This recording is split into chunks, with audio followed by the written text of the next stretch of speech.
Сосногорск готов. Инта. Инта готова. Ижма. Готова. Сыктывкар. Готовы. Отлично.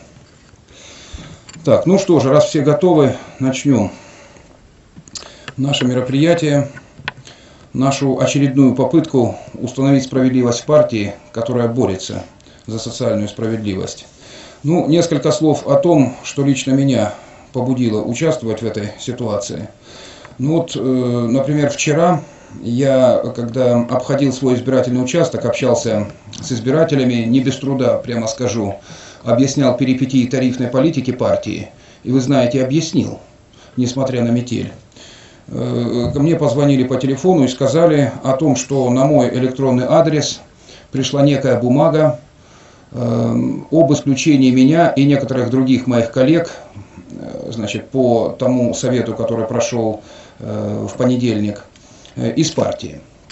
Ну, я бы хотел сказать, что такая форма оповещения, она, конечно же, очевидно, может считаться модной в 21 веке, в информационную эпоху, но вряд ли корректной. Я так думаю, что если я в партии не первый год, равно как и мои коллеги, если я приложил определенные усилия к тому, чтобы партия в Республике Коми состоялась, если я в конце концов пытаюсь, борясь за партию, выиграть выборы в Госсовет, выиграть выборы в Горсовет Республики, ну, я могу претендовать, хотя я не знаю, может это модно в партии, борющейся за справедливость, на несколько иные формы оповещения о тех претензиях, которые ко мне и к моим коллегам существуют. Я прочел это решение, эту, с позволения сказать, бумагу, где за подписью Миронова сказано о том, что меня и еще нескольких моих коллег исключили из партии за действия, которые причиняют вред партии. Так было сказано в этой бумаге. Значит, поскольку Сергей Миронович лично мною считается одним из ярчайших политиков современной России, я считаю, что этого человека ввели в заблуждение. Потому что я не считаю, что действия, которые обличают вопиющие факты, не побоюсь этого слова, коррупции в высшем партийном руководстве, и еще другие несуразности и откровенное безобразие.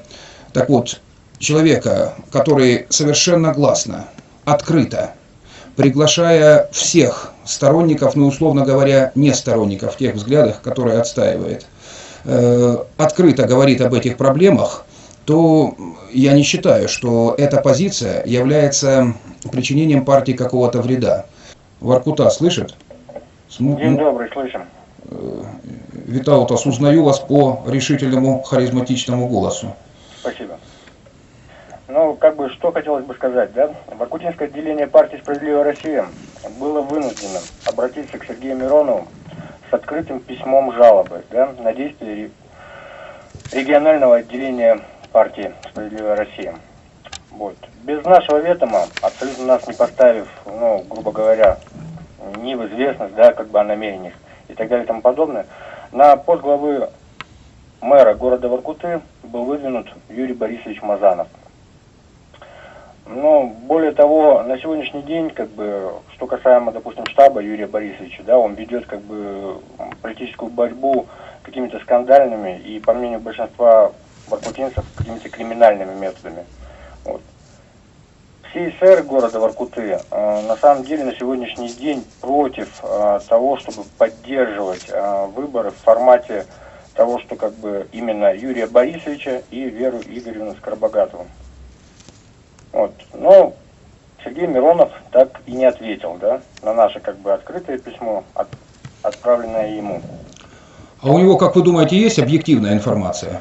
Ну, самое интересное, непонятно, почему Москва по научничеству Сыктывкара, да, то есть московское руководство именно по научничеству Сыктывкара, по тем или иным причинам, ну, просто непонятно по каким, выгоняет из партии, да, то есть, как бы, исключает тех людей, которые открыто заявляют свое несогласие с позицией конкретного, грубо говоря, человека. Вот, поэтому, как бы, ну, нам хотелось бы все-таки понять, да, то есть, и, возможно, каким-нибудь образом услышать какие-нибудь там разъяснения, как нам себя вести, да, то есть непосредственно из Москвы? Это событие связано прежде всего с становящимися чуть ли не каждый час все более тщетными попытками реанимировать партию, спасти ее, если не от краха, так от очень больших политических проблем. Мы хотим привлечь внимание прежде всего федерального партийного руководства к тому, что происходит в региональном отделении партии. Честно говоря, на тех людей, которые продолжают себя отождествлять с региональным отделением партии, у меня надежды мало. И просто-напросто заявить о том, что есть на что обратить внимание, а не идти на поводу у необъективных интерпретаторов данной ситуации.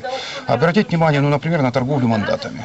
Например, на негодные способы ведения избирательной кампании, на стратегические просчеты в ходе ее ведения, на тот дух авторитаризма, весьма такого провинциального и примитивного, который имеет место быть в партии. Я считаю, что на это нужно обратить внимание, тем более, что, как сказал Сергей Михайлович, партия наша молодая, имеет много проблем, и будет очень хорошо, если подобные проблемы будут решаться, не обязательно с помощью Володиных или не Володиных, Ивановых или Петровых, а с помощью тех людей, для которых партия не является чем-то случайным, не является проходным двором. Вы намерены как-то опротестовывать решение в отношении вас и ваших коллег? Там вместе с вами еще 3 человека. Пусть мои коллеги сами скажут за себя. Да, я рассмотрю такую возможность. Еще раз повторяю, для меня партия – это не проходной двор, это не некая бабочка-однодневка. Я действительно считаю, что те идеи, которые декларируются в том числе и нашим партийным лидером Сергеем Михайловичем Мироновым об обновленном социализме, чрезвычайно важны для общества.